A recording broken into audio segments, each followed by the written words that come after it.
bem-vinda à Cozinha da Mensagem, um podcast com os pastores, onde eu convido você a sair da mesa de jantar de um culto e vir aqui para os bastidores entender como a gente prepara uma mensagem, como a gente interpreta a Bíblia, como a gente às vezes faz uma exegese aqui juntos e cada um traz um pouco do que aprendeu na vida para a gente construir uma mensagem que vai levar ali no domingo na comunidade da Vila. Tudo bem, Gustavo? E aí, Marcão? Eu acho legal isso, cara, porque também tem isso de que às vezes a gente descobre coisas juntos na hora, né? Exatamente. Além do texto, começa a brotar coisas de dentro do texto também, né? Além da bagagem. Geralmente é assim. E aí, Paulo? Olá, gente. Fala, Marcos. Para mim, muito bom mais uma vez estar aqui. É muito rico, né? Esses momentos durante a semana aqui, porque a gente descobre coisas junto, a gente aprende coisas junto, a gente lembra de coisa que às vezes a gente já até sabe, mas que está lá esquecido, e é nessas conversas que isso vem à tona, então é muito legal e espero que quem está vendo, né, de casa também tenha um pouco dessa experiência, né? Sim. Zé, tudo bem? Olá. Agora a gente vai ficando mais na área estrangeira, os acadêmos internacionais. Vai subindo o nível. Tudo bem, Zé? Tá em ordem crescente. Quer falar inglês ou português? Que bom que eu tô aqui, né? Nessa área. Me sinto lisonjeado. E tem um novo nome, Vitor Fontana. Tudo bem, Vitor? Tudo bom, aprender aqui com vocês. Humilde. Nossa, É a primeira mano. vez que eu tô fazendo isso da Entendi. bom. Aprender a dinâmica. A dinâmica e o bullying. Vocês acharam que ia aprender outra coisa? Jamais pensamos nisso. Agora, uma coisa boa pra gente falar, e vocês já foram brifados, mas talvez essa é a única coisa que vocês já foram, que a gente já deixou bem claro.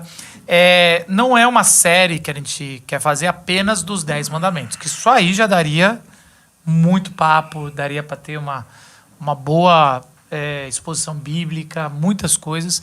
Mas a gente vai fazer os 10 mandamentos de Jesus, ou seja, como Jesus via e interpretava os 10 mandamentos. Então a gente vai entender um pouco do contexto dos 10 mandamentos ali, dos 5 livros de Moisés, entender por que aquele foi dado daquela maneira. E aí, depois, a gente vai entender como Jesus interpretava para chegar até o dia de hoje. Olha só. E esse chegar até o dia de hoje, muito provavelmente a gente vai fazer muito mais na pregação do que aqui. Aqui a gente ainda vai ficar nesses 2 pontos, dos 2 contextos ali, pelo menos mais básicos, que é o contexto de Moisés, em Êxodo, e o contexto de Jesus ali, reinterpretando, dando esse novo olhar. E Jesus realmente é transformador no olhar dele. Talvez eu queria começar com algumas provocações aqui básicas para a gente entender aonde a gente está pisando. Eu queria que alguém... Vou falar, Fontana, vamos começar com você aqui. Conta resumidamente como se chegou ao Sinai e aos 10 mandamentos. O que aconteceu até ali? Caramba, ainda bem que você perguntou pra ele. Porque você não ia conseguir resumir, Apenas né, Paulo? 10 segundos de pra maneira você, Rapidamente eu não conseguiria falar sobre isso. preconceituosa e superficial. Ai, cara. Se é resumidamente, eu vou pegar emprestado coisas que não são minhas, que existem professores muito melhores que eu que já responderam esse tipo de pergunta. Mas basicamente a gente está falando... E aliás, eu vou fazer uma propaganda aqui, pode? Pode. Se você assiste Escola Bíblica da Vila, talvez o que eu fale seja um pouco repetido. Ou Olha aí. talvez uma Olha recapitulação. Olha, isso. perfeito. E aonde assiste a Escola Bíblica da Vila, no canal do YouTube da Comunidade da Vila. Por enquanto, todos os domingos às 9 da manhã, mas fica lá depois para você assistir. Então, entra por enquanto, todo domingo às 9 da manhã. Porque pode mudar de horário, né? Porque a gente Talvez tá mude de dia, talvez mude de horário, vamos ver como as coisas acontecem. Mas, indo na tua pergunta e direto ao ponto, eu vou começar pela ideia, recapitular e depois retomar a ideia. Tem um cara que você não precisa decorar o nome, mas o nome dele é Walter Brueggemann, que ele fala que os 10 mandamentos... O Zé fica felizinho quando você fala um nome assim. O Walter Brueggemann é um cara que vale a pena ser lido. Dos teólogos do Antigo Testamento vivos, eu acho que talvez seja o maior hoje. Talvez, essas coisas também são subjetivas, mas é um dos grandes. E ele sugere que os 10 mandamentos eles surgem como a formação do que ele chama de comunidade alternativa de Moisés. Não, ele não ouviu Raul Seixas. Raul Seixas era a sociedade alternativa. Essa é a comunidade alternativa de Moisés. O que ele está querendo dizer com isso? Que aquela comunidade de Moisés era uma comunidade que precisava ser distinta, diferente dos povos que eram os povos circunvizinhos ali. E seriam diferentes na medida em que observassem, cumprissem os mandamentos, entre os quais os principais, o decálogo ou os 10 mandamentos. Quando você ouvir o decálogo, os 10 mandamentos. De onde o Brueggemann tira essa ideia? Agora a gente vai desenvolver e depois eu retomo a ideia dele. Brueggemann tira essa ideia basicamente do seguinte: do chamado de Abraão e de como o povo interpreta esse chamado. Bom, Abraão foi chamado lá da cidade de Ur dos Caldeus para ir para a terra onde Deus mostraria, que ele não sabe qual que é. Deus sabe, Abraão não. Dele seria feita uma grande nação, e essa grande nação abençoaria todas as famílias da terra. E alguém pergunta, como? Como essa grande nação abençoaria todas as famílias da terra? Ou todas as outras nações da terra? Isso é logo após Babel, né? Então, quando você fala em todas as famílias da terra, você está falando de todas as línguas da terra. As diferentes famílias são, na verdade, diferentes nações. A nação de Israel só viria depois com o neto de Abraão. São as nações de famílias diferentes. São as nações de famílias e línguas diferentes. Toledotes diferentes. Exato. São histórias de gerações diferentes. E tem uma coisa legal aí disso daí que você falou, porque é exatamente um contraponto com a Babel, né? A proposta de Deus para Abraão. Então, assim, a galera de Babel fala, nosso nome vai ser famoso. Né? O nosso nome vai ser grande quando a gente se reunir aqui na Babel. E aí Deus fala que vai tornar o nome de Abraão famoso. E o segundo livro onde a gente vai estudar os 10 mandamentos é sobre o nome, né? Os nomes. Exato. Então, olha só que negócio legal, né? Livro de Êxodo, né? Shemot, esses são os nomes. E o nome famoso de Deus, diferente do nome de Faraó, que a gente não sabe qual é. Agora, quando você pergunta como que a família de Abraão fará essas outras famílias serem abençoadas, a resposta, num primeiro momento, é a partir do cumprimento da lei que eu, o Senhor, estou dando para vocês. Você vai encontrar isso de maneira mais subliminar no Shemot, em Êxodo, quando que é o nome do livro em hebraico. Que é o nome do livro em hebraico, sim. Que você tinha comentado que o nome do livro é os nomes, né? Estes são os nomes, o nome do livro de Êxodo em hebraico, que também está lá na Escola Bíblica da Vila já. Esse aí, quem assiste a Escola Bíblica da Vila sabe. Mas ali em Êxodo você tem a ideia da nação. Aliás, também um versículo repetido no Novo Testamento.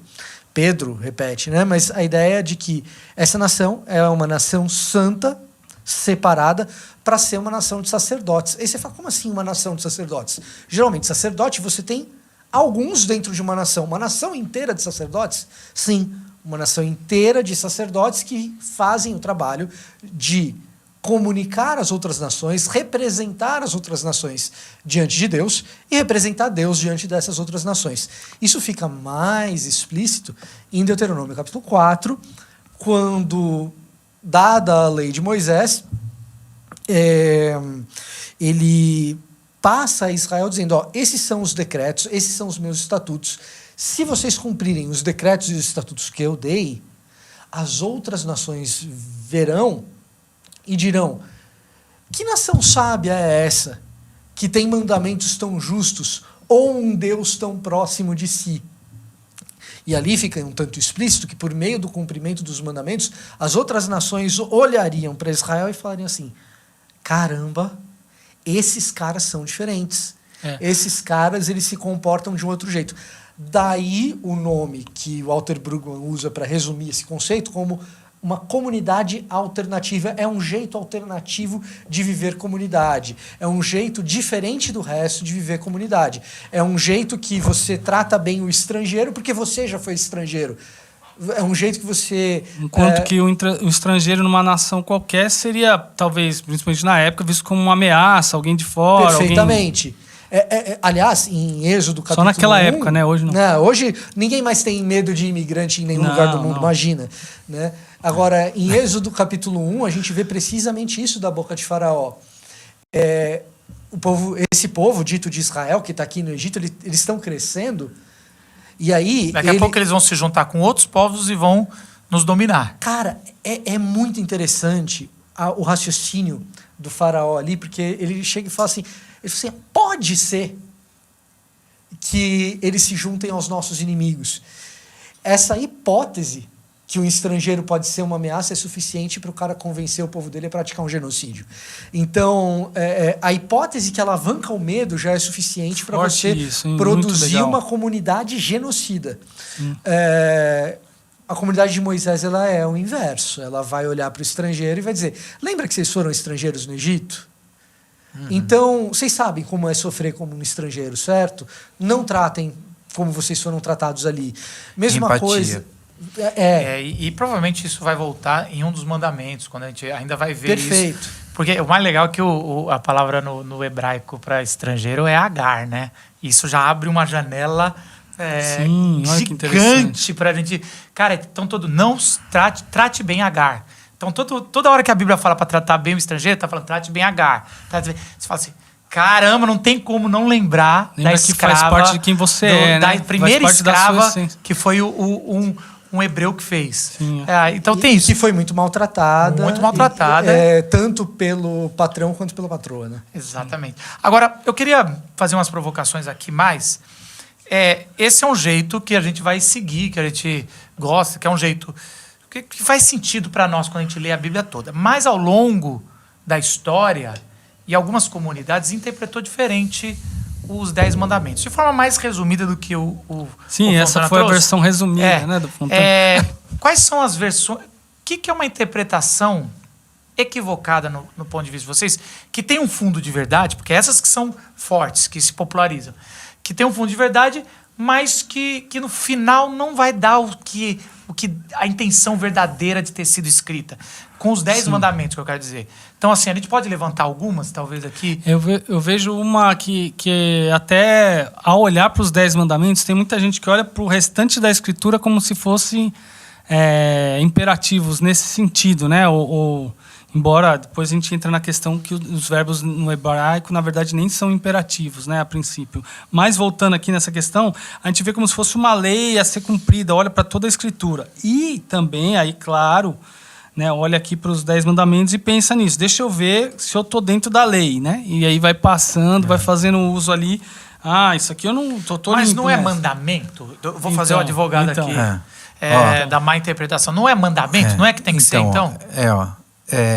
A palavra mandamento, ela tem uma cor muito ruim, né? Aspectos ruins hoje, né? Quando alguém fala, eu estou mandando... Você não manda em mim. Exatamente. Isso é um mandamento. Então, assim, né, na nossa percepção, na minha percepção, eu, inclusive, quando estou falando publicamente, né, com os meus amigos, ou falando aqui na comunidade da Vila, eu sempre tenho dificuldade, inclusive, como líder, de falar, gente, isso aqui é um mandamento. Eu prefiro falar, Jesus está fazendo um convite, Jesus está sugerindo coisa e tal, porque a palavra mandamento, a palavra ordenança... Ela soa autoritária, ela traz um peso e tal. Então, quando a gente pensa em 10 mandamentos, eu creio que muita gente, quando ouve falar de 10 mandamentos, pensa ou vem à mente uma ideia de algo pesado, algo que vai me reprimir, algo que vai tolir a minha liberdade. Isso é verdade, Paulo. Isso é muito interessante. Isso. Eu lembro que quando logo que nós pensamos há pouquinho tempo atrás nessa série, o título da série, inclusive para nós, é uma questão. Ainda eu não sei qual vai ser o título. Ou sei lá, não sei se já sabemos. Mas a gente vai falar 10 mandamentos, as pessoas vão se interessar por isso, ou só de ouvir o título, vai ser chato. Vai ser chato, vai ficar falando de coisa que eu não posso fazer e tal. Nosso público não é só gente que tem muito tempo já, né, de igreja, que fez muita escola dominical com o tio Vitor, não é o caso. Então, qual dos tio Vitor você tá falando? É sempre uma questão para mim isso. Caramba, como falar dos 10 mandamentos trazendo de fato o que eles representam pra gente, ainda mais nessa série. Eu acho que muito, né, do que a gente quer fazer pelo olhar de Jesus, quando ele traz pra gente o que de fato isso vai representar na prática, na vida da gente. Eu acho que o mais forte que pega disso é que o Êxodo 20, né, que é o trecho principal aí dos 10 mandamentos, começa de Deus falando, eu libertei vocês. Essa escravidão que vocês eram, eu sou o Deus que libertou vocês dessa escravidão. Uhum. Vocês eram escravos e agora são livres. Então, vivam isso quase para se manterem livres. Isso para viver nessa liberdade vocês vão viver assim. Muito então, legal, mandamento Zé. hoje não combina nada com isso, né? Mandamento e liberdade é algo que na nossa cultura são opostos. Né? Mas os 10 mandamentos, no final das contas, eles são para a liberdade. Eu acredito que sim, a gente pode Eu discutir. também acredito que sim. Uma outra dessas coisas que a gente lê de modo equivocado, acho que ajuda a gente a entender por que a gente acha os mandamentos chatos. Porque a gente tem, às vezes, um hábito de, por serem mandamentos ou por serem leis, interpretar como se fosse um código civil ou penal, porque ele está junto ali, né? Desencarnado. Jesus fala em mandamento, em ordenança. Ele fala isso na grande comissão. Ele, ensinando a obedecer tudo aquilo que eu ordenei. Eu ordenei, ponto. Não tem muita negociação nesse sentido, mas isso ganha uma tônica diferente. Um novo mandamento vos dou, tem outra... Ele usa a palavra mandamento. Sim. Né? Então... Mas isso ganha uma tônica diferente quando esse mandamento ele é algo vindo de alguém que encarna aquilo ali. Sim. Então eu mencionei Deuteronômio capítulo 4, 2 capítulos depois, ali no capítulo 6, a ideia de você transmitir esses mandamentos para as próximas gerações não é uma mera transmissão verbal de um código de regras que você tem que seguir. É o seguinte, na medida em que você vai caminhando, ao longo do caminho, a pessoa observa aquilo que você faz e então aprende. Quando você vai ler Shema Israel, que é o Ouve Israel, eu sou o Senhor seu Deus, eu sou um, que é aquele grande mandamento de Deuteronômio capítulo 6, o mandamento subsequente em relação a isso coloca isso na beirada da porta, na testa, para que todo mundo possa ver, ninguém esqueça, e ensina as próximas gerações ao longo do caminho. Esse ensinar ao longo do caminho significa que esses mandamentos eles são ensinados na medida em que você os encarna, na medida... E é muito diferente você ouvir um mandamento de alguém que está simplesmente trazendo uma regra nova para você, do que você ouvir de alguém uma instrução, porque a palavra Torá, que a gente traduz como lei, pode ser traduzida também como instrução. Você ouvir uma instrução de alguém que já pratica aquilo. Você quer saber como que eu vivo essa vida que vale a pena? Passa por isso. Os mandamentos para isso são esses. E é mandamento porque se você não fizer, não vai ter. E o próprio trecho que Jesus fala, esse é o mandamento, vocês são obrigados a fazer isso, vocês querem ser meus discípulos, ele fala depois, vocês têm que amar uns aos outros. É o amor, então, e é fazer como eu fiz, é amar como eu amei. Então, quando ele fala assim, né, o mandamento muda a perspectiva, muda esse jeito. É muito encarnado, mas dizer... Você está usando a palavra encarnado, mas vou voltar aqui para Êxodo. Tá. Já percebi que me tocou um sino aqui. A direção para onde o povo está indo ao receber os 10 mandamentos, ela pesa diferente. Então, ela pode ser assim, para vocês chegarem até mim, vocês têm que cumprir isso, porque eu, pelo menos, vamos falar, gente, eu aprendi muito a ler os 10 mandamentos soteriologicamente, ou na perspectiva de uma salvação. Então eu só vou para o céu, e é a salvação ainda da perspectiva dualista, de ir para um outro lugar, se lá, então, pensando popularmente, no fundo, lá atrás da minha cabeça é assim, vou chegar lá na porta do céu, vai estar São Pedro, e ele vai pegar os 10 mandamentos, e vai dar um checklist. E aí, aqui ó, você, sei lá, foi idólatra, já era. Então, assim, quem quiser vir para mim tem que cumprir esses 10 mandamentos.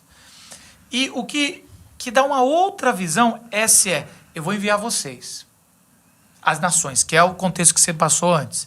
Vocês serão os sacerdotes de outra nação, serão meus representantes. Agora, deixa eu dar as 10 instruções, ou até mesmo mandamento, porque Jesus, ele usa, pelo menos nas 2 referências que a gente falou de mandamento que Jesus usou, ele está, o novo mandamento te dou, que ele está despedindo os discípulos e falando que o Espírito vai capacitar, que eles vão ter um novo mandamento, que tem a ver com amor. E mesmo na grande comissão, é um novo mandamento, mas vocês vão assim, ó. E dessa forma, então, se você pensar que Deus está lá no Monte Sinai falando, olha, vocês vão fazer isso aqui para fazer a diferença lá, já muda toda uma coisa, porque ele está com a gente. É quase assim, não é para entrar para mim, eu já estou com vocês e a gente vai caminhar daqui para frente juntos dessa forma. Aí que faz o sentido quando ele fala, eu sou o Deus que te tirou da terra do Egito. Então ele está falando Eu já te trouxe pra cá. Já te trouxe. Você já é meu filho, já. Vocês entendeu? nem Eu já te libertei. Exatamente. Vocês eram idólatras. E tem mais um ponto aí. Tem Que é tanta coisa ali. e tem mais um ponto importantíssimo que foi colocado no começo, que é assim: em ti serão benditas todas as nações da terra. De que maneira? Quando guardarem essa lei. Então, nesse sentido, é uma forma de abençoar. Então, não é uma forma de eu ver o meu checklist para ver se os dois casos dos discípulos, Exatamente. quando Jesus fez. Exatamente, que agora vocês vão, quando vocês estiverem vivenciando isso aqui, encarnando isso aqui, vocês vão abençoar outras pessoas. Então, os 10 então é muito mandamentos mais do nessa que eu tô perspectiva- bonzinho na fita, eu tô bem, eu Isso. sou. Não, então eu tô garantido, eu tô cumprindo os mandamentos. Não, isso é para você conseguir abençoar, inclusive, outras pessoas. O ser tu Ser uma bênção de bênção Deus. lá do Isso, começo, isso. ele tem agora como? Mas como Então, que eu vou ser Ó, uma bênção? bom, quem Dessa sabe, maneira. só jogando aqui, um bom título seria Os 10 Mandamentos das Bênçãos de Jesus. Pode ser. Olha, é um você caminho. tá assim, quase assim, ou de missões. Duas coisas assim. para mim sobre isso que a gente está falando, né? O Abençoar ser tu uma por meio dos bênção. mandamentos, enfim. O ser tu perfeito. uma Podia ser bênção. Um negócio mais forte ainda contra mandamento na visão das pessoas é os 10 mandamentos da liberdade de Jesus. em Jesus. Para a Mas não liberdade. que seja Eu gosto mais- disso. Mas para mim, então, isso aí são duas coisas que para mim ficam, que eu não sei se eu já tinha visto ou se eu estou aqui, né, relembrando. Ser tu uma bênção. É dito pro Abraão lá no começo. Como, né? Os mandamentos são para me dizer como que eu vou ser uma bênção.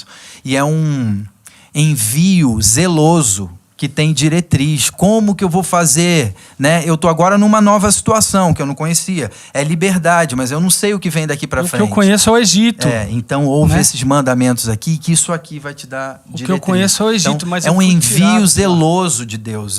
Cuidado. Isso muda meu coração com E relação aos mandamentos. se alguém tiver qualquer dúvida a respeito, eu posso falar por mim, talvez eu não possa falar pelos outros. Mas se o decálogo fosse um checklist soteriológico, eu tenho a convicção de que a hora que Pedro ou qualquer outro dos santos me recebesse e fosse olhar o tal do checklist do decálogo, Não eu passava teria uma. falhado nos 10. É o famoso não vai subir ninguém, Eu né? falhei, não é que eu falhei em um dos mandamentos, eu tenho convicção de que eu falhei nos 10. Não, e é interessante quando você estuda a história de Moisés, ele falhou nos 10. Então, assim, Isso é ele forte, não deveria hein? nem ter subido Isso é no Monte forte, Sinai. porque matar Porque e essa é a matou. grande discussão, que não cabe aqui, mas a discussão é se o povo, ao não subir junto com Moisés, que eles ficam com medo, eles agiram bem ou agiram mal. Essa é uma grande discussão na academia, que tem um montão de gente, não, agora eles entenderam. E tem gente que não, eles Entenderam deviam que ter não ido. pode subir porque- Então é uma parada que a gente, porque assim, caramba, eles entenderam que eles são pecadores e não tem como, ou eles era uma prova igual sacrificar o seu filho, Isaac, tem paralelos muito grandes ali nesse subir no monte. Agora, eu queria que o Zé lesse pra gente esse começo até o capítulo 1, o primeiro mandamento, para a gente poder começar a conversar um pouco mais do texto. Isso tudo que a gente gastou agora foi para entender o contexto que está sendo, e não só o contexto histórico, mas o contexto teológico com que esse texto foi exposto a Israel e depois a gente. Certo. Então, Êxodo 20, versículo 1, a partir do versículo 1, diz assim: E Deus falou todas essas palavras: Eu sou o Senhor, o teu Deus, que te tirou do Egito, da terra da escravidão. Não terás outros deuses além de mim.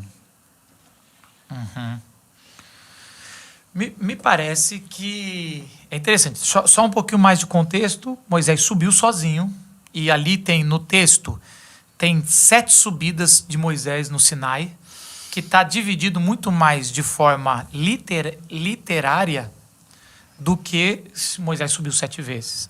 É uma forma... Não tem problema se subiu ou não. Mas Não, a isso, eu questão só estou é que dizendo claramente que aparece... tem textos lá na frente que devem ser encaixados atrás, e quem estava lendo, o primeiro público estava entendendo que está sendo feita uma dobradura aqui, que a gente fala, que está trazendo uma perfeição de receber. Mas às vezes é muito difícil montar. Para nós que a gente acha que tudo é cronológico, está indo assim. Visão a gente ocidental do texto. Fica, caramba, mas não deu tempo dele descer. E ele não estava...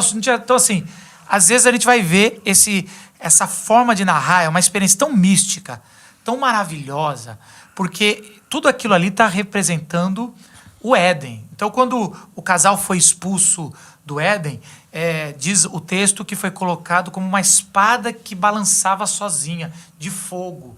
E aquela espada... impedia de passar ali, na presença de Deus. E existe enfim. um paralelo muito claro com essa espada e o fogo que está... Essa cortina de fogo que está lá no Monte Sinai, que tem um paralelo com a cortina do tabernáculo templo. Então, assim, você tem esse lugar dizendo, com a desobediência vocês não vão entrar aqui. Se passar aqui é Se perigoso, passar aqui, você morre e aqui. o povo fica com muito medo, porque eles claramente estão vendo o caminho do Éden, o caminho da presença do Deus pleno. É uma gente não montanha, aguenta. o Éden ficava em cima de uma montanha, no dia 2 houve a separação da terra, então estava em cima de uma pedra, de uma montanha, e aí Moisés ele sobe e atravessa essa cortina. Então, para quem está lá embaixo, que vê ele entrar naquele fogo, Moisés entrou no paraíso. Na presença de Deus de novo. Na né? presença de Deus, aonde Plena. todo mundo foi tirado da escravidão para entrar na presença de Deus. É ali que ia ser a adoração. Então, eles entram e aí Deus fala o seguinte: eu vou morar no meio de vocês. Vocês serão o povo, para você é o povo que vai Pode ser abençoar. uma notícia aterradora, né? Eu estou no meio de vocês. Então, ele vai passar muitas instruções de como deve ser a criação do tabernáculo, da casa de Deus, que tem um paralelo incrível com Gênesis 1. Tudo aquilo ali tem, que o tabernáculo são com várias referências do Éden. Mas a segunda coisa é, observem esses 10 mandamentos. E ele começa, além de começar com o te tirei do Egito, que tem esse negócio de propósito de libertação, ele vai falar, não tenha outros deuses. A primeira pergunta que nós modernos pensamos é: existe outros deuses para ser proibido? Porque essa é uma pergunta legítima. A gente tem que perguntar. Porque a gente já logo quer sistematizar e colocar Paulo, que em uma das suas argumentações ele fala, e a gente sabe muito bem que não tem esse negócio de outros deuses. Ele fala de um jeito, mas ele chega a dizer isso. Não importa muito se foi sacrificada a carne para outros, porque nem tem ninguém lá do outro lado. Mas assim, já é uma Ele mesmo faz uma ressalva depois, né? Mas ele faz uma ressalva muito mais pelo amor do que pelo outro Deus. Vai que Paulo nunca fala assim, vai que o Espírito vai lá, que você comeu e vai te corroer por dentro daqueles deuses. Não é isso, não é místico a ressalva de Paulo. A ressalva de Paulo é muito mais sobre comunhão. Embora por trás dos ídolos, né? Ele vai fazer alguma consideração assim que sempre pode ter, né? Sim, ele não bate martelo. Mas a pergunta aqui... Sim. Existem outros ou não? Não terás outros deuses ou não? Existe essa opção? Porque nas traduções, eles tomam... Toda tradução, ela tem, às vezes, né? Ela tem que tomar decisões. Meio... E quanto mais a língua é antiga, às vezes mais aberto é o significado. E você tem que tomar decisões. E às vezes ele fala assim, as decisões só existe um Deus. E às vezes o Deus que a gente adora é o único Deus. Ou é o Deus entre os deuses. Então aí eu acho que o comentário, pelo contexto, parece bem simples. Ele acaba de citar o contexto do Egito, né?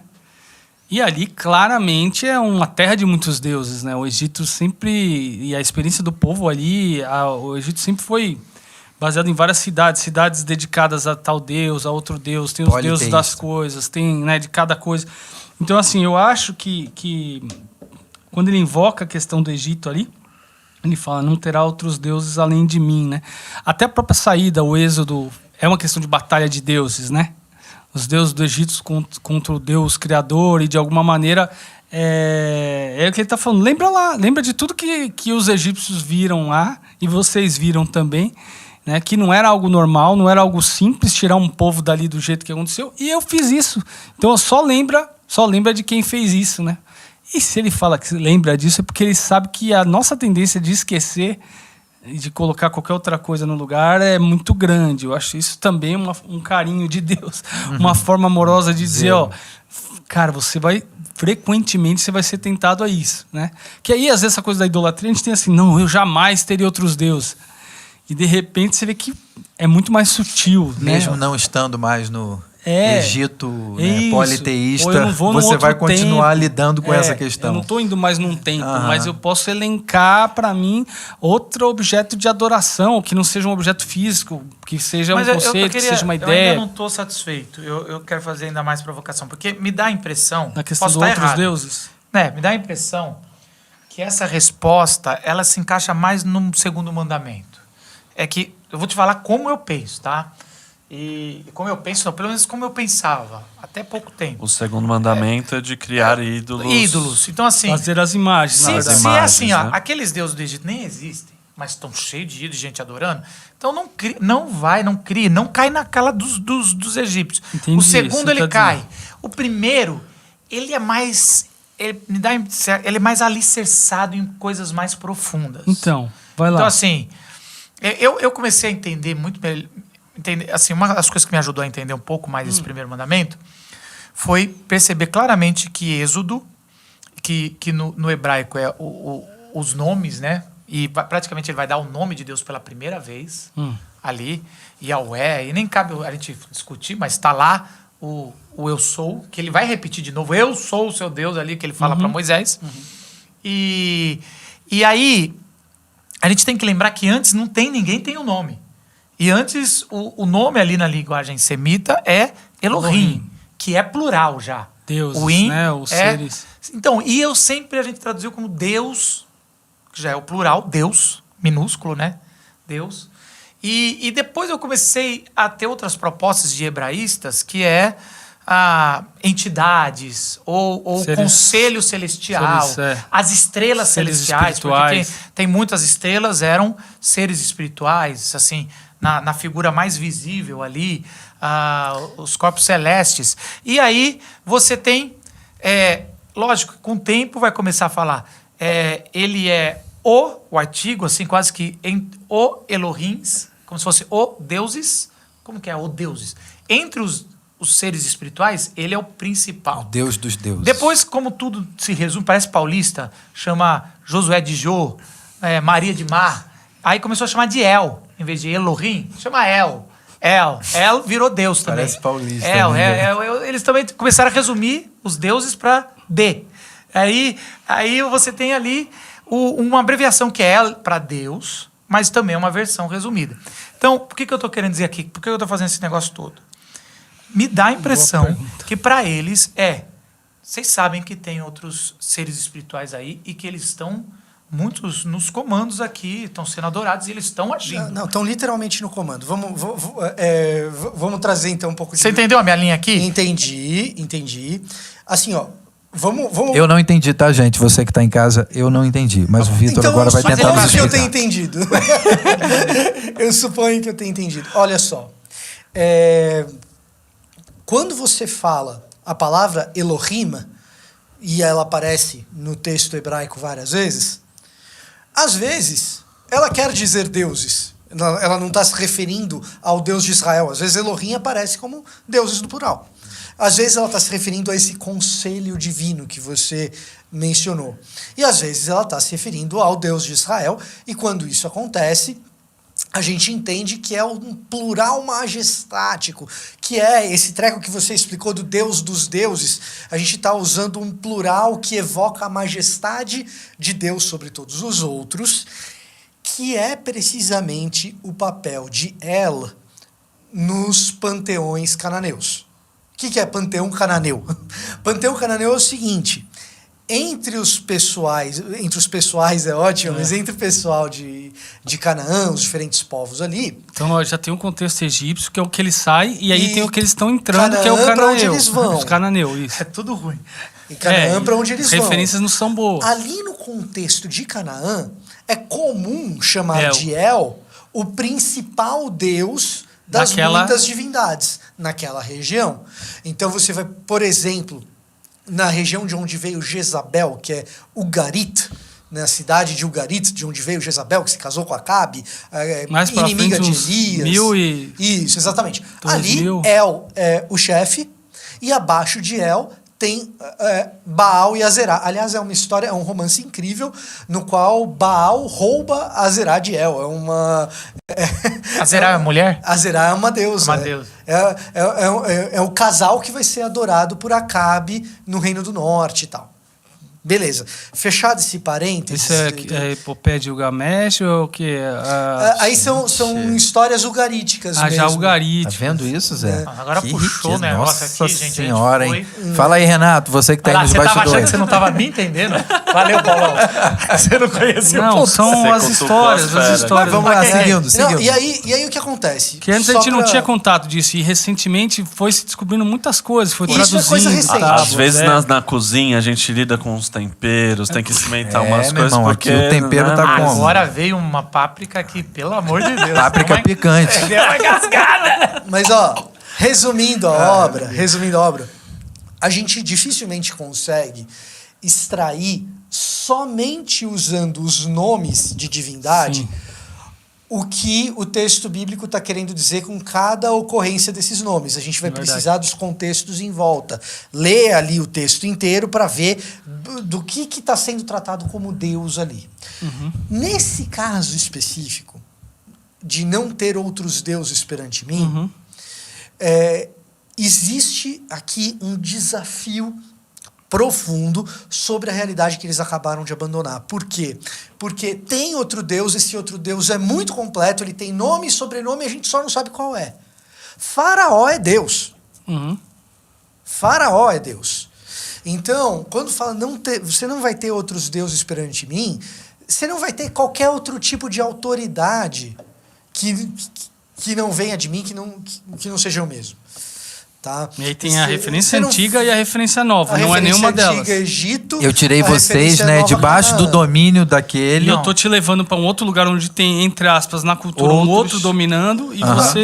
E essa questão do imperador divino é comum à antiguidade de maneira geral. Não é toda hora que vai aparecer. E no Egito, com aparece. certeza. Mas no Egito, com certeza. Claramente. E o ponto é, cara, sabe essa realidade... Depois vai ser retomada com os romanos, né? Mais que isso, tem um outro lance interessante nessa história, que está em Gênesis capítulo 47. Gênesis capítulo 47 é a salvação da fome que José, o bisneto de Abraão, promove administrando os bens do faraó. Ali, Gênesis 47 é o grande plano de José. E esse grande plano de José é paradigmático para que a gente entenda essa passagem. Por quê? Porque quando José bola o plano, todo mundo vai comprando as coisas de Faraó até acabar o dinheiro. Até o Faraó virar dono de tudo. Até o Faraó virar dono das terras e dono das pessoas. Porque o cara não tem mais dinheiro, mas precisa de comida. Então ele compra comida de Faraó... Com o serviço dele. Com o serviço, com a escravidão. Então o Faraó vira dono de tudo, menos de um grupo. Tem um grupo que não se submete a Faraó. Sacerdotes. Os sacerdotes de quem? Do Faraó? Do Faraó, dos deuses egípcios e do próprio Faraó. Então, quando você entra nessa história de não ter outros deuses perante mim, esse mandamento é um mandamento profundamente concreto a respeito de um estilo de vida e a respeito de quem manda, inclusive no sistema financeiro, no sistema político, nas terras, nas interações sociais, no status. Vamos lembrar que a gente está falando... Em outras palavras, a autoridade suprema em todas as áreas, inclusive econômica, e o que eu estava querendo dizer, só para entendi, aterrizar para o pertence Paulo, a Deus. que o Paulo representa muito de quem está nos ouvindo. Que são Não é? pessoas maravilhosas, inteligentes. Então, se o Paulo não entender, não dá. A pergunta é o seguinte, Não nós entender, somos não uma religião monoteísta, ok? Adoramos um Deus só.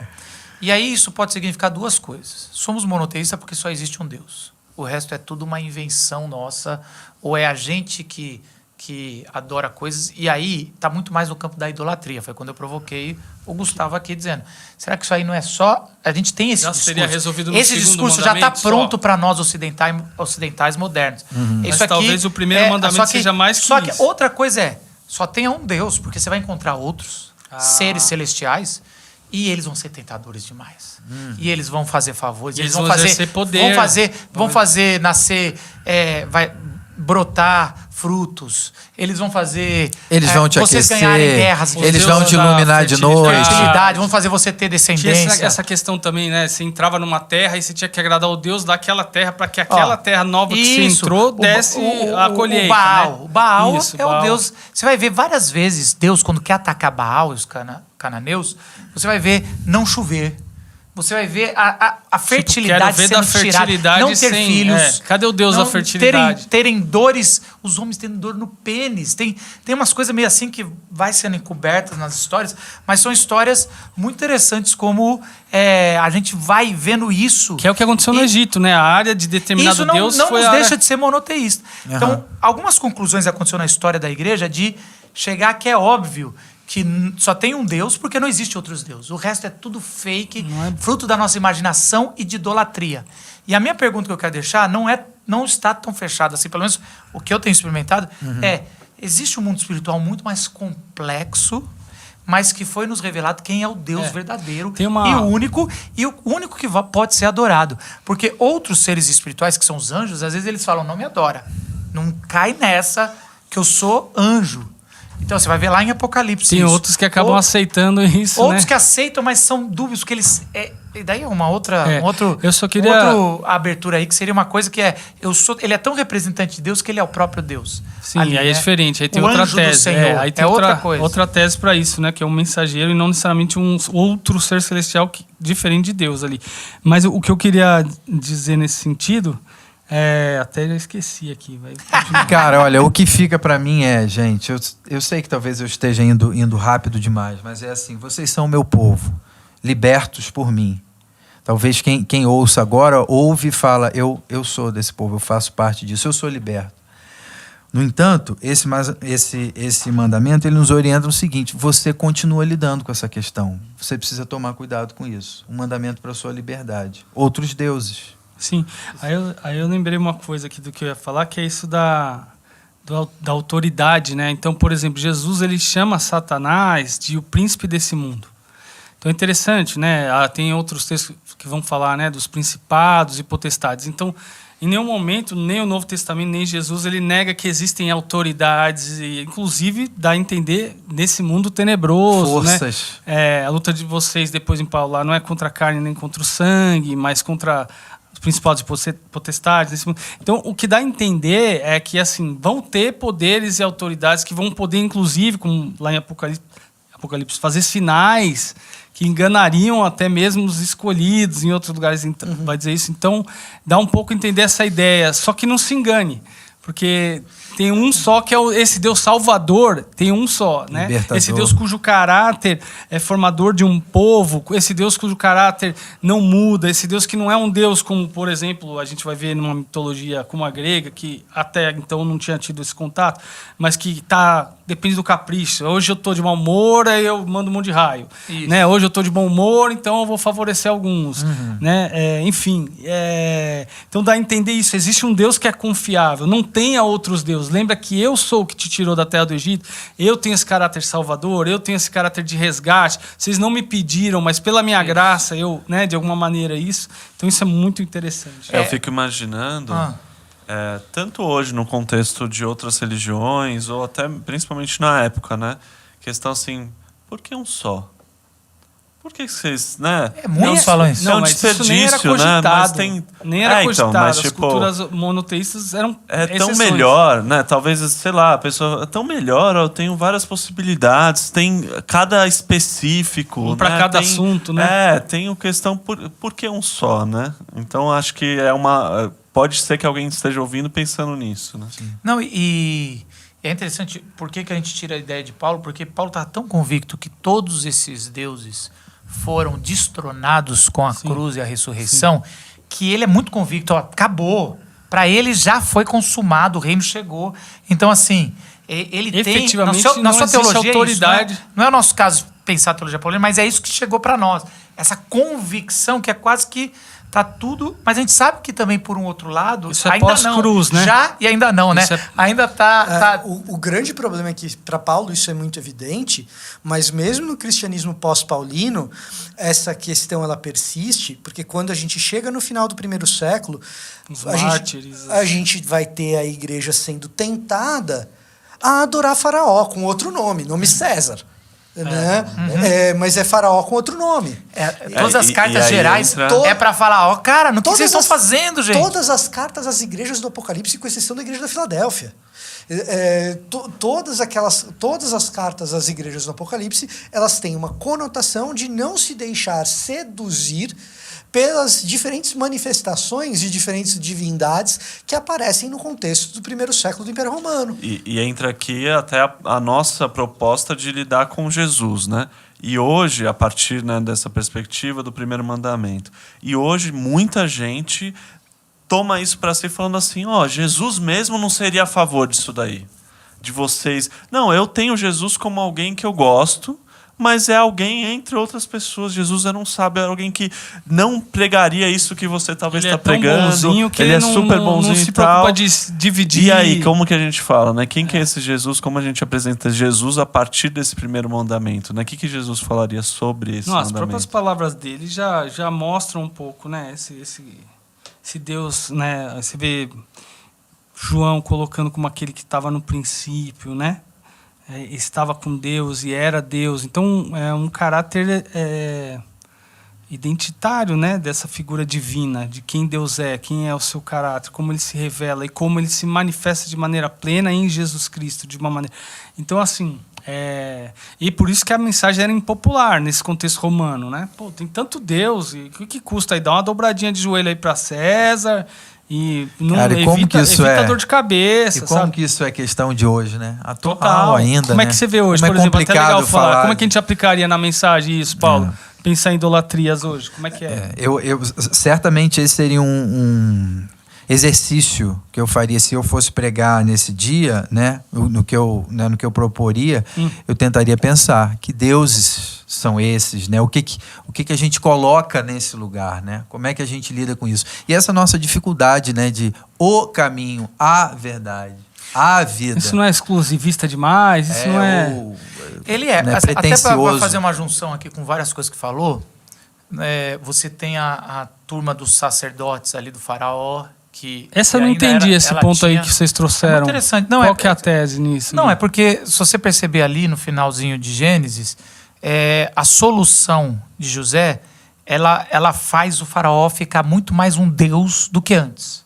Então ela vai fazendo... Um deus provedor, um deus... Não, porque ele vai fazendo... Tudo. Ele, através do Deus verdadeiro, eles conseguem segurar a comida para os 7 anos de fome. Só que, em vez de José ser generoso, ele vai fazendo esse negócio de que o faraó que tem esse poder e vai trocando. Aí é muito claro a hierarquia. Começa a trocar por dinheiro, depois começa a trocar por terras. Eles perderam as terras. Aí eles vão perdendo tudo. E eles vão virando escravos. E é interessante que é escravos do rei, do faraó. Só sobra um que que é com quem José casou. José casou com uma sacerdotisa, ou pelo menos com uma filha de um sacerdote. E aí ele e toda aquela turma não tem terra ainda. O que quer dizer é quando se os egípcios já não tinham terra, mesmo séculos depois, imagina os hebreus. Quando Deus tira, eles tiram para quê? Para te dar uma terra. Então ele está claramente dizendo o símbolo dele: eu estou tornando vocês sacerdotes. Sacerdotes têm esse anseio de adorar. Então, quando vocês tiverem esse anseio de adorar, porque eu vou te transformar num sacerdote das nações, não adore outro Deus. É só eu sou o seu Deus. Então, isso está incluso ali. Então, tudo isso que vocês estão falando, e tem tudo a ver sobre, lá na frente, quando vai falar que eu fazia uma nação de sacerdotes. Então, tá tudo muito amarrado aqui, que o povo e a igreja é uma nação de sacerdotes. E é muito interessante falar com Hebreus. Por isso que Hebreus, o autor de Hebreus vai falar sobre eles não desistirem, não abandonarem a fé em Jesus, porque ali é o único sacerdote. Que é ali que ele fez essa nação escolhida por Deus. E aí... Agora, a minha pergunta, mais que isso, é o que Jesus falou naquela época que são os outros deuses? Ou que é qual que é a leitura de Jesus clara que vocês veem? Textos que ele falou, talvez ele não chegou... como os textos de Jesus não são... Como tudo no Novo Testamento, não é claro. Agora eu vou falar sobre o primeiro mandamento. E o que vocês entenderam foi isso. Aparece, né? Porém, vos digo. Não foi bem claro assim, mas é óbvio que o tempo todo ele está falando sobre isso. Vocês querem trazer algumas coisas para a gente pensar como é o olhar de Jesus sobre isso? Olha, literalmente, ele fala sobre Mamon. Quando vai falar em idolatria, ele apresenta a idolatria a Mamon, que é o dinheiro, que é um Deus. Riquezas. E é interessante que não está associado com essa materialização do ídolo do segundo mandamento. Parece que ele não entra necessariamente nesse mérito, né? Ele está falando de uma divindade abstrata de uma que o cara pode servir, inclusive não tendo nenhum dinheiro, ele pode estar servindo a Mamon. É curioso isso, né? Sim. Ele pode estar servindo as riquezas sem tê-las. E é a inclusive. impossibilidade. E talvez essa frase de Jesus, talvez seja... É Sermão do Monte, certo? Isso. Sermão do Monte, Mateus 6? Isso. Talvez essa frase de Jesus, ela seja... O que é de Mamon? É. Mamon tem Lucas 16, 13. Ninguém pode servir a dois senhores, pois odiará um e amará o outro. Então é o Sermão do Monte resumido, mas daí você tem a versão do Mateus. Essa frase que o Zé acabou de ler, né, de ser impossível servir a dois senhores, eu acho que ela responde aquela sua primeira pergunta mais complicada, que é precisamente é precisamente a história do faraó, a história do César, a história povo de Israel. Se vocês inventarem, e aí depois igreja, se vocês inventarem de seguir um determinado mestre, um determinado senhor... Até a hora que interessa e depois, né? Por causa dos benefícios que ele oferece, é impossível de seguir o Deus Senhor verdadeiro, da criação, o Deus verdadeiro. Lembrando o seguinte, que dentro do contexto do Novo Testamento, a palavra Senhor em grego, que é Kyrios...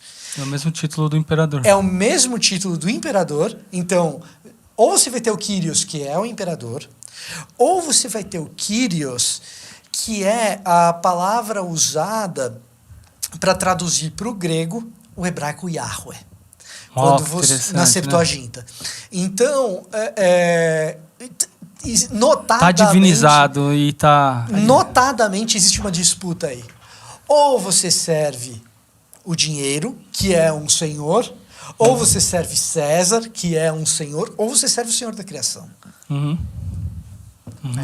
Agora, é você acha que existe algum paralelo mais próximo, até sendo meio ambíguo, comparando riqueza com César diretamente, com a ver com o imposto, os impostos caros, quem estava adorando já? Porque mais para frente, não com Jesus, mas mais para frente começa a adoração a César, e aí você tem esse... Ou você acha que é mais... Uma pergunta meio... Eu não estou... de curioso mesmo. Ou são três aí? Porque ele faz muito claro os dois caminhos.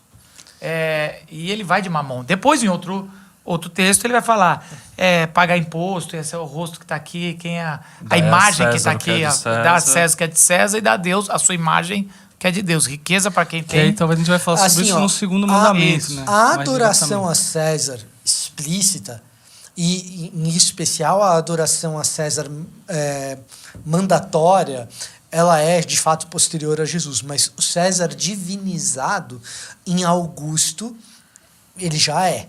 Tá? Que é do nascimento de Jesus. Que é do nascimento de Jesus. O mesmo imperador. Tá? Então, aí a gente já tem uma questão de uma dicotomia, de um antagonismo. Esse antagonismo se torna... Que não era nada estranho no contexto egípcio lá há muitos séculos. Né? Nada estranho. A ideia de um rei divino é comum na antiguidade. Isso se torna ainda mais antagônico. Aliás, é usada por... Até hoje. Não, é usada na linguagem da criação, quando faz ser o homem, a mulher. Uma das referências da imagem e semelhança de Deus é um ser divino no trono. É Perfeito. Isso. Está falando que o ser humano veio para reinar de forma divina. Sobre a criação, de forma divina. É o mesmo paralelo. Então estão usando... Dividido a mesma autoridade. Isso, é isso. Agora, é isso. Esse antagonismo entre Jesus e César se torna mais intenso quando a comunidade cristã no primeiro século escolhe para descrever o trabalho de Jesus um termo que ele é muito carregado de sentido na cultura hebraica, mas também muito carregado de sentido na cultura latina, romana, grega, que é dizer que o trabalho de Jesus é o Evangelho. O Evangelho era o aniversário de Augusto. As notícias do nascimento de filhos, ganhar guerras, né? O Evangelho é a boa notícia relativa ao aniversário de César, das conquistas de outros povos. Então, isso é a boa notícia. Então, quando você está falando que o Evangelho não é algo relacionado às conquistas de César ou ao aniversário dele, tem que mas que o crucificar. Evangelho é a boa notícia do cara que o Império Romano crucificou, é inevitável você ter um antagonismo forte entre a figura do Império. É uma sedição clara, né? Uma forte revolta, uma insujeição à autoridade romana num nível, né? E o tempo... Traição. Perfeito. Aliás, é por isso que Paulo depois tem que segurar a rédea e dizer, olha, toda a autoridade foi constituída por Deus, porque não é uma revolução sangrenta o que a gente quer. Mas que existe esse antagonismo... Romanos 13. Isso, Romanos capítulo 13. Mas que existe esse antagonismo, ele de fato existe. E ele é especialmente intenso quando eu vou dizer ainda que esse cara que foi crucificado pelo Império Romano, o tempo todo está falando da chegada de um reino. Mas que reino? Eu estou vivendo debaixo do Império aqui. O Império domina tudo, é a Pax Romana. Que reino é esse? Então, até mesmo ainda mais vindo de baixo, né? Um reino... Que reino do crucificado? Como assim o reino do crucificado? Pensando aqui também, a gente não quer falar muito teologia paulina, a gente está aqui mais no Jesus, mas talvez quem teve que pensar um pouco mais sobre o primeiro mandamento foi Paulo, que entra entre os gentios, porque Jesus, a principal parte do ministério de Jesus está em Israel. Então você está ali ainda onde dá a impressão, assim, ele está discutindo problemas mais internos, vamos dizer assim. É lógico que vira e mexe, ele tem aqueles contatos, tem as cidades romanas lá dentro, Decápolis. Mas parece que Paulo ele está mais Paulo fica chocado, né, andando no Areópago, vai vendo aquelas coisas mais assim. Talvez ele teve que lidar um pouco melhor ali. De maneira diferente. E ele, lógico, e o mais legal é que ele usa Jesus sempre. Não, e ele como cidadão romano... E aí esse antagonismo fica mais claro. Sim. E vamos lembrar que esse antagonismo, gente, a gente não está falando de poder, que é óbvio que as coisas nem se comparam. Estamos falando ali sobre vida prática. Quem está chegando... Aí, para mim, é um ponto sensacional da virada, que é quando Jesus olha para isso, né? Então, eu sou o Senhor que tirou da terra do Egito, não terás outros deuses além de mim. O que é ter um Deus, né? O que é ter um Deus se não ser submisso a Ele? Uhum. Que é a principal ensino de Jesus. Você perguntou onde que Jesus, sem falar do primeiro mandamento, ele fala o ministério inteiro dele sobre o primeiro mandamento. Que é a maneira como ele se submete ao ensino de Jesus, de Deus, no caso, né, do Pai, e nos ensina a nos dirigir ao Pai. Então, a vida de Jesus como uma adoração, aí a gente entende o que foi prometido lá para Abraão, e que no obedecer à lei, no ser fiel a Deus, você abençoa todas as nações da terra. Então, no fundo, Jesus foi o único, e como descendente de Abraão, o que você está dizendo é o seguinte, esse que abençoou todas as nações da terra. Jesus não foi só o verdadeiro Deus encarnado, mas ele foi o verdadeiro Abraão e o verdadeiro Moisés. Por meio de quem ele é o verdadeiro sacerdote. Todas as nações. Se a gente tem que focar só na perspectiva sacerdotal, ele foi perfeito. É o sumo. Ele o tempo todo adorou a Deus, apontou para Deus. A outra parada forte nisso é que assim, nós não estamos falando de rituais no templo. Não. Então você pega o sacerdote, era muito claro as instruções, até no próprio Êxodo, e aí vai seguir aqui adiante nos outros. Então, como é que o sacerdote adora a Deus? Então tinha muito a ver com alguns rituais. Mas Jesus vem e desmistifica disso e mostra na praça. No jeito de lidar com a viúva, no jeito de lidar com as pessoas. Aí ele pega o primeiro mandamento e pum, explode. Fala, isso é... Não ter outros deuses. Isso é ter Deus como...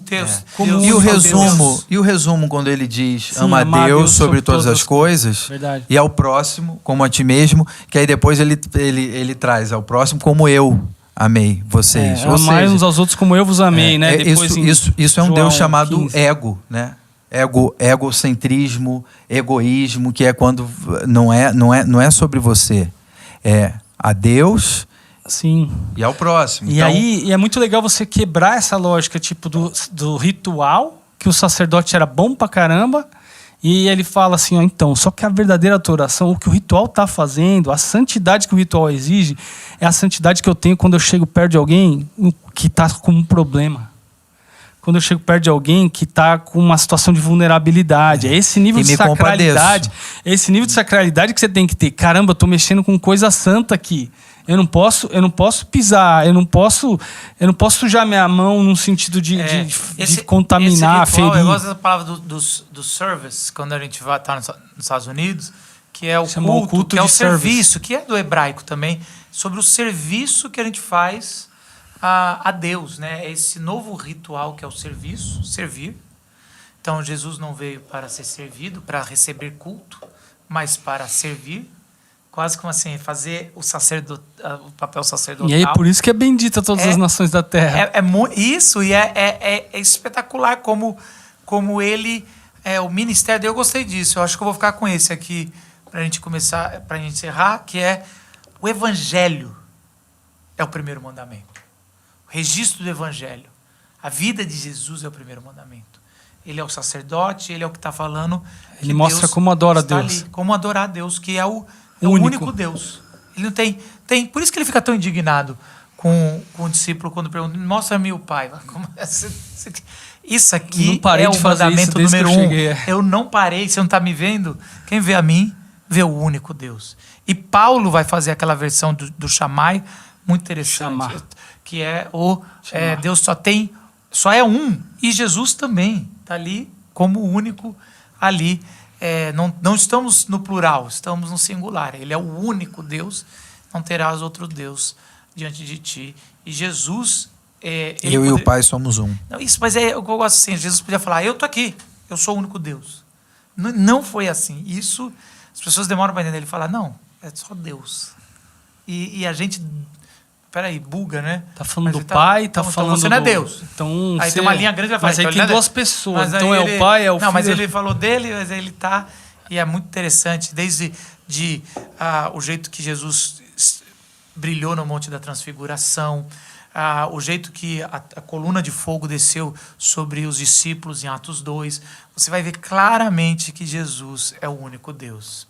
E é isso, gente. Andar sobre as águas. Espero que vocês tenham gostado de assistir um pouquinho, porque é daqui que a gente vai ter a pregação. Esse é o único papo que a gente disso tem. aqui, hein, gente? É disso aqui. Você vê como dessa Deus faz milagre, dessa cozinha cheia de ingredientes espalhados. Mas deu umas boas anotações e a gente dá sempre uma revisada. Deus abençoe e a gente se vê na próxima semana, o mandamento número 2, na cozinha da mensagem. Tchau, gente.